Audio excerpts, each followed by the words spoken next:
Gumzo limekuwa kubwa baada ya Cape Verde kutoka sare ya Uhispania katika mechi yake ya kwanza kabisa ya kombe la dunia. Wawakilishi wengine wa Afrika, Misri, nao wakalazimishwa sare na Ubelgiji. Na kuyazungumzia michuano hiyo, naungana na Josephat Charo wa dawati la michezo. Josephat, karibu sana. Asante sana Amina.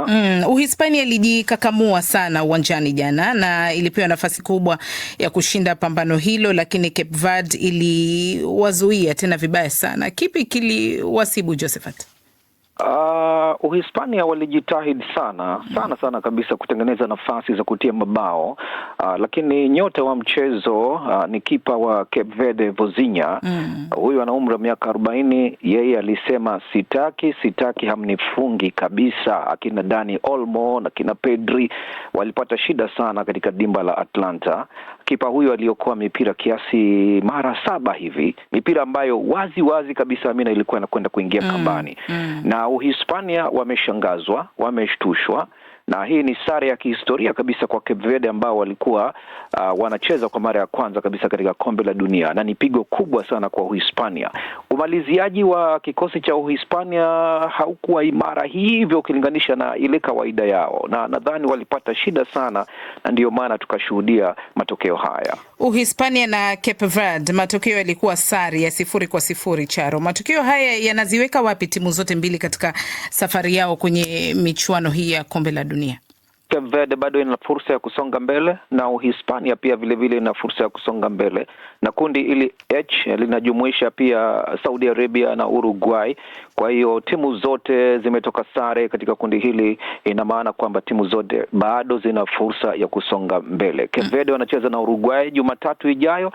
Tunasubiri tuone matokeo yatakavyokuwa. Tuangalie kundi hili ama mechi ya kundi G. Wawakilishi wengine wa bara la Afrika, Misri, hawa kidogo tu wangeishinda Ubelgiji, Charo, lakini mechi ikakamilika sare ya 1-1. Uliwaonaje wa Misri?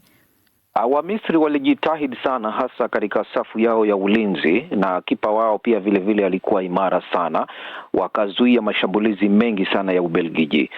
Mashambulizi ya Ubelgiji hayakupata ule msukumo na nguvu kawaida yao, na mbinu ambazo Misri walizitumia ziliwazima kabisa wachezaji kama Jeremy Doku pamoja na Kevin De Bruyne ambao hawa ni watu ambao walikuwa wanategemewa sana, na hawakufurukuta kabisa katika mchezo. Nadhani wakiendelea kucheza hivi, Misri wataweza kuzima timu zote katika kundi lao.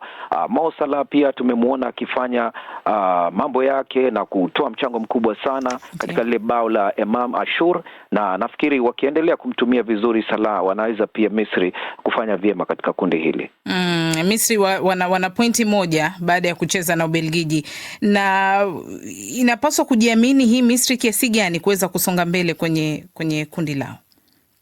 Ubelgiji ndio ambayo ilikuwa inatazamwa kama timu ambayo ina nguvu kubwa katika kundi hili. Kwa hiyo Misri kuweza kupata angalau pointi 1 katika pambano lao na Belgiji, hii ina maana kwamba Misri kwa hakika wanaweza wakajiamini na kujipiga kifua kwamba ni sare ndiyo, lakini kwao inawaweka katika nafasi nzuri kisaikolojia kuweza kusonga mbele. Tuizungumzie Iran, Charo. Iran wameanza kwa sare ya mabao 2-2 na New Zealand. Matokeo haya yanatoa mwelekeo gani kwa Iran katika mechi za makundi?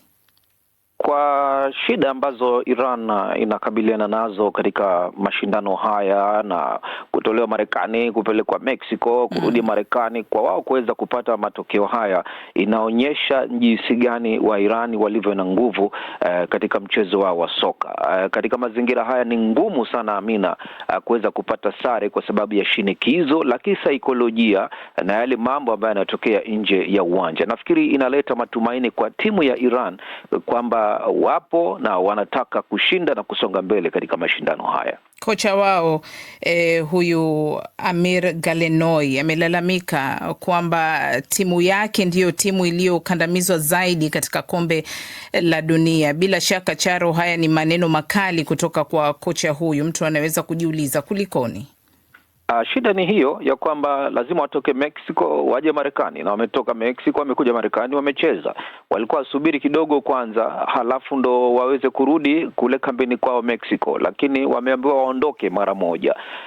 Sasa hata ile safari yao imebadilishwa, mara visa nasikia zimeshakwisha, inabidi watoke Marekani warudi kule. Nadhani wa Iran wanahangaishwa, na hii huenda pengine ikawa athari kisaikolojia kadri mashindano haya yanavyosonga mbele. Amina, swali la mwisho Charo, naambiwa hapa hatuna muda. Uruguay iliweka matumaini ya kusawazisha hali iliyojitokeza katika kombe la dunia kwa timu za Amerika Kusini kutofanikiwa kuanza na ushindi. Walikuwa wapi dhidi ya Saudi Arabia? Kwa kifupi tu.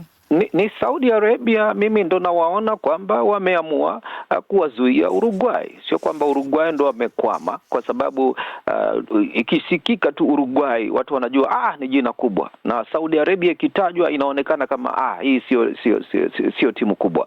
Lakini kila timu kati ya timu zote 48 ambazo zinashiriki kombe la dunia safari hii haitaki kushindwa, inataka kusonga mbele, na ndio maana mechi zote za jana Jumatatu zote ziliishia sare. Amina.